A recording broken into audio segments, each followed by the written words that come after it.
बोलिए बालाजी महाराज की जय हो। बालाजी पे चाल बावड़ी जाके अर्जी लावेंगे।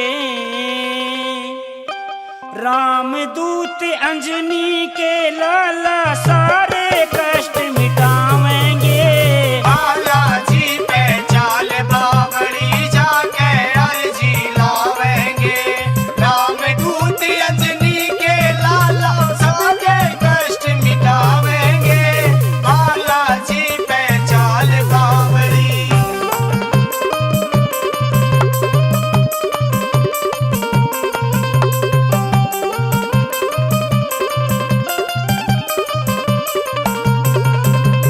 मेहंदीपुर में धाम बना है, शंकर का अवतारी है। मेहंदीपुर में धाम बना है, शंकर का अवतारी है। ध्वजा लंगोटा लेके जाऊं, मेरे मन में भी आ रही है।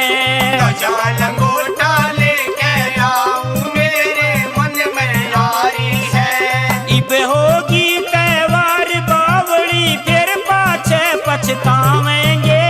बालाजी पे चाल बावड़ी जाके अर्जी लावेंगे। रामदूत अंजनी के लाला सबके कष्ट मिटावेंगे। बालाजी पे चाल बावड़ी।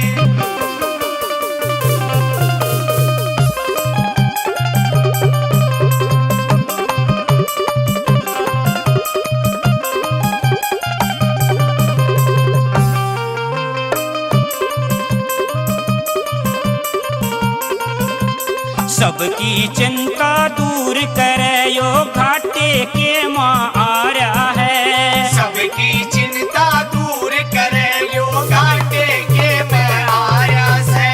सब क्या एक आस छूटगी, बाबा बड़ा सहारा है। सब क्या एक आस छूटगी, बाबा बड़ा सहारा से। संकट मेरा काटो बाबा, तेरा ध्यान लगावांगे।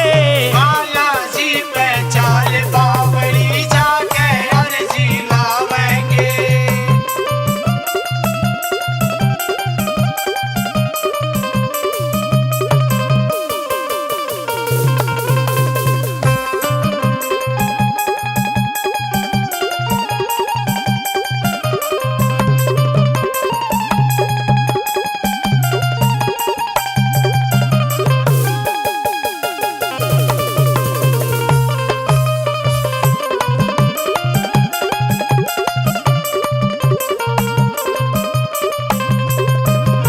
पेशी ऊपर पेशी आवे, सबके संकट काटे से।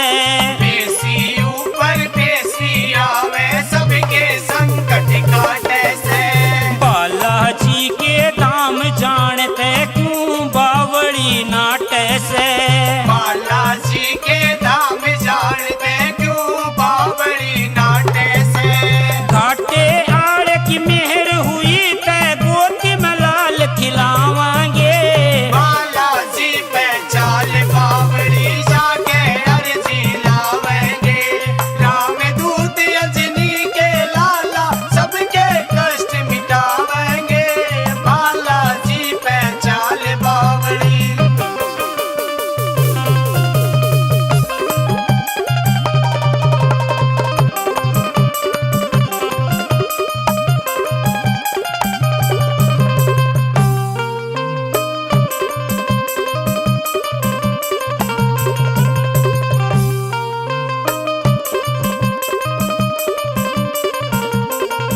कुलदीप भगत की मेहर हुई, जो इब का बुलावा आया है। कुलदीप भगत की मेहर हुई, जो इब के बुलावा आया है। कुलदीप भगत की मेहर हुई, जो इब का बुलावा आया है। कुलदीप भगत की मेहर हुई, जो इब के बुलावा आया है। माही दैया आज यो मौका बड़ी मुश्किल तय ठाया है।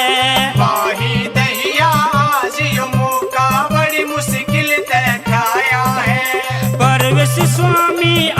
मगर